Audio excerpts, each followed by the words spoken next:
ধন্যবাদ সকলোলৈকে। ইয়াৰ পাছতে আমি পোনপটীয়াভাৱে যাব বিচাৰিছো আমাৰ দ্বিতীয়গৰাকী প্ৰতিযোগীৰ ওচৰলৈ। দ্বিতীয়গৰাকী প্ৰতিযোগী হৈছে অমলজ্যোতি ডেকা আৰু তেখেত হৈছে মঙলদৈ দৰঙৰ পৰা। তেখেতৰ বয়স 16 বছৰ আৰু খ শাখা। এয়া আমাৰ মাজত অমলজ্যোতি ডেকা। নমস্কাৰ, মোৰ নাম শ্ৰী অমলজ্যোতি ডেকা। মোৰ ঘৰ দৰং জিলাৰ মঙলদৈত। মোৰ বৰ্তমান বয়স 16 বছৰ।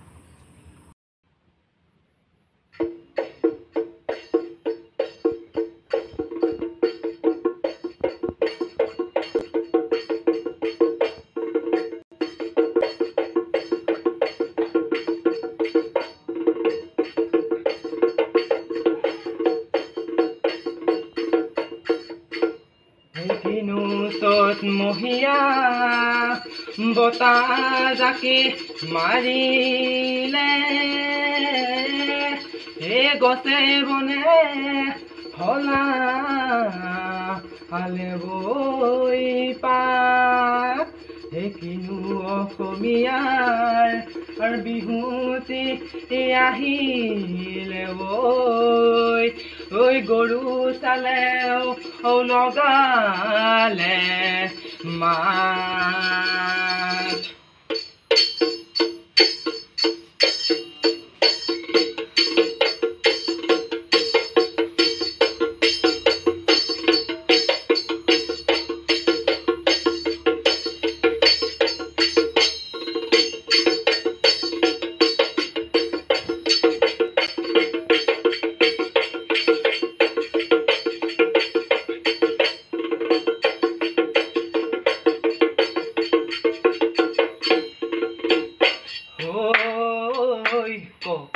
ফুলাৰ বতৰত নধলা মেলুইত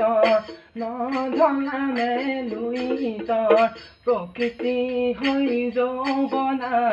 বসন্তৰে পৰশত হৈ ভাৱনা মোৰ নিজানত চিন্তা জাগে অন্তৰত কেতিয়াকৈ ৰঙা সেন্দুৰ বোলাম তোৰে কপালত কেতিয়াকৈ ৰঙা সেন্দুৰ বোলাম তোৰে কপালত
বগী কৈ ছোৱালী আনিব নোৱাৰি ৰান্ধিব নাজানে ভাত হে বোলো হয়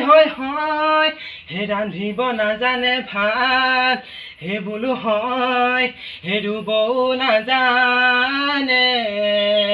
হে দাবও নাজানে হে ববও নাজানে তাতে ৰচকি ছোৱালী আনিব বই নোৱাৰি লোকৰনো ঘৰে ফুৰে।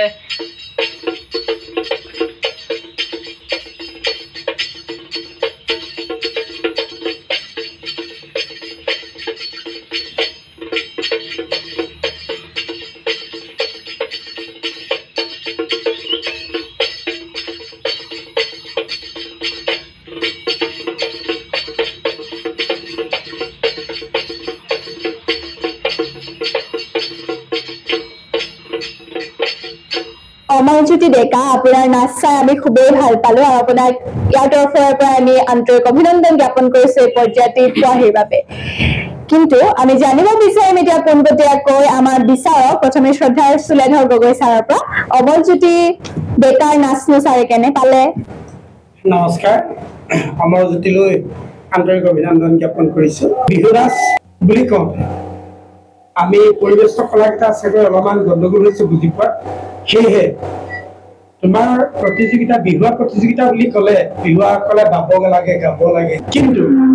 নাচোতে নাচত তোমাৰ মহিলা নাচৰ ভংগী দেখি বিহু নামষা গাই শেষত যেনেকৈ সামৰিব লাগে স্পষ্ট নহ'ল আৰু সেই বিহু নামষাৰ গোৱাৰ পাছত আমাৰ কছাৰী চেৰ অধি গ'ল যিটো আমি বুঢ়া চেৰ বুলি কওঁ বুঢ়া চেৰ নাচখন হোৱাৰ আগত সেই ঘোষাভাগে তোমাৰ নাহিল পোনে তুমি নাচৰ ভিতৰত সোমাই দিলা অংগ খুটকে সোমাইছা আচলতে এই কথাখিনি গুৰুত্ব দিয়া এখন হাত কঁকালত থৈ তুমি এখন হাত ভাঙি ভাঙি নাচিছা এইটো আমাৰ পুৰুষৰ নাচৰ ভংগীত নাই এই কথাখিনি ৰাখা আৰু পুৰুষৰ নাচ কঁকালৰ পৰা তললৈ হয় তাতো মই দেখা নাপালো যে কি নহওক অনাগত দিনত তোমাৰ পৰাই বস্তুখিনি পাম বুলি আশা ৰাখিলো কোনোবা এজনক সুধিবা আকৌ টঙালী গাঁঠিটো কেনি হয় আৰু পাগুৰিটো কেনি হয় মই নকওঁ তুমি সুধিবা কাৰোবাক আমি জানো আমি পাইছিলো বাওঁ হাতে যদি পাগুৰি হয় সোঁ হাতে টঙালীখন হয় বুলি কৈছিলো এতিয়া তোমাৰ কেনেকৈ হ'ল জানো তুমি নিজে চাবা তাৰ পাছতে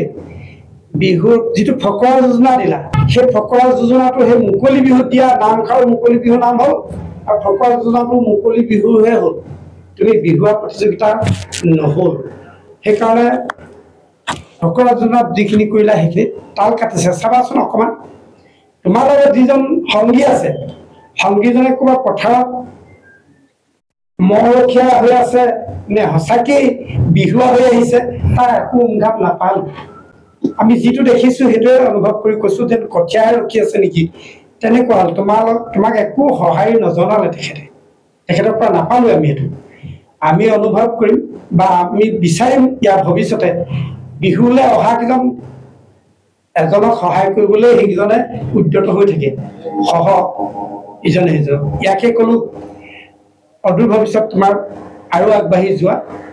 অধ্যয়ন কৰা ভাল হ'ব বুলি ৰাখি মই তোমাক মোৰ ফালৰ পৰা 15 নম্বৰ দিম ধন্যবাদ গগৈ ছাৰ ইয়াৰ পাছতে আমি যাব বিচাৰিম অনিমা ভূঞা বাইদেউৰ ওচৰলৈ বাইদেউ কিমান মূল্যাংকন কৰিব বিচাৰিব অমলজ্যোতি ডেকাক অমলজ্যোতি ডেকাৰ নাচ চাই এনেইতো ভালেই লাগিলে কিন্তু দুখ পুতিখিনি মই আকৌ আওৰাই নাথাকোঁ আমাৰ গগৈদেৱ ছাৰে ক'লেই সেইখিনি তুমি শুধৰাবলৈ যত্ন কৰিবা আৰু ভৱিষ্যতে তুমি চেষ্টা কৰিবা আখৰা কৰিবা তোমাৰ নিশ্চয় ভাল হ'ব তুমি তাল কাটিছা সেইটো কৈছে ছাৰে সেইটো স্পষ্টকৈ ধৰা পৰিছে আৰু বাকীখিনিও যিখিনি তোমাৰ কমি হৈছে সেইখিনি উপৰোক্তজনে কৈ গৈছে গতিকে মই আকৌ আওৰাই নাথাকোঁ তোমাৰ চেষ্টা অব্যাহত ৰাখিলে নিশ্চয় এদিন এজন বিহুৱা হ'বা চেষ্টা অব্যাহত ৰাখিবা ভৱিষ্যত উজ্জ্বল কামনা কৰিলোঁ ইমানেই মই তেওঁক 16 দিছোঁ 16 কেতিয়াবা এনেকুৱা হয় ভাল বস্তু এটা আমি বেয়া কৰি পেলাওঁ গতিকে সেই ভাল বস্তুটো বেয়া কৰিবলৈ চেষ্টা নকৰিবা বস্তুটো ভাল কৰিবলৈ চেষ্টা কৰা আৰু তোমাৰ ভৱিষ্যত উজ্জ্বল কামনা কৰিছোঁ যাতে আগন্তুক দিনত তোমাৰ পৰা আমি ভাল ধৰণে বিহু নাচ আমি দেখিবলৈ পাম তাৰ আশাৰে তোমাক উজ্জ্বল কামনা কৰিছোঁ আৰু তোমালৈ মোৰ ফালৰ পৰা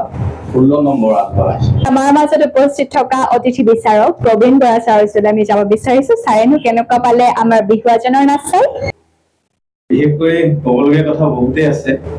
আমাৰ বিচাৰকসকলে কথাখিনি কৈছে বিহু বুলি ক'লে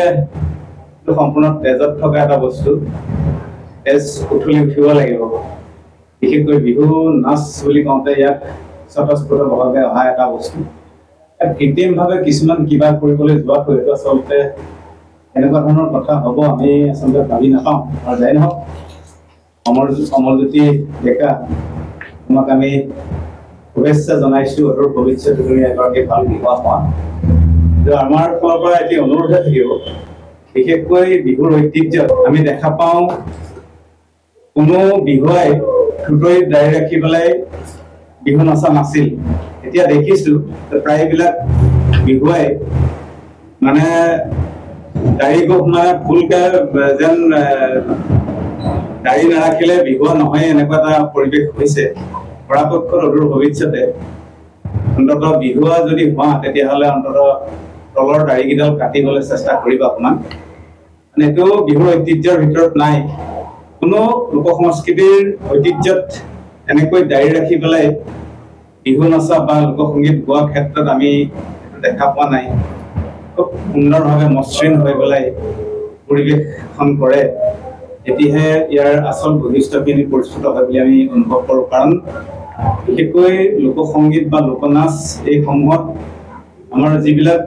থলুৱা খিলঞ্জীয়া লোক আছে, যিসকল আছে তেওঁলোকৰ তেখেতসকলৰ তেজত এইসমূহ বিজড়িত হৈ আছে। এইসমূহ যাতে অদূৰ ভৱিষ্যতে পৰিস্ফুট কৰিবলৈ চেষ্টা কৰা আমি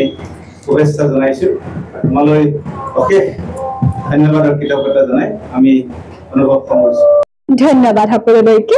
আমি দেৰি নকৰি পুনৰ যাব বিচাৰিছো আমাৰ পৰৱৰ্তী প্ৰতিযোগীৰ মাজলৈ। আৰু আমাৰ পৰৱৰ্তী প্ৰতিযোগীগৰাকী হৈছে তিনিচুকীয়াৰ গায়ত্ৰী দহোটীয়া, আৰু গায়ত্ৰীৰ বয়স হৈছে 11 বছৰ। চাওঁচোন আহক গায়ত্ৰীয়েনো কেনেকুৱা ধৰণৰ নাচ পৰিৱেশন কৰে।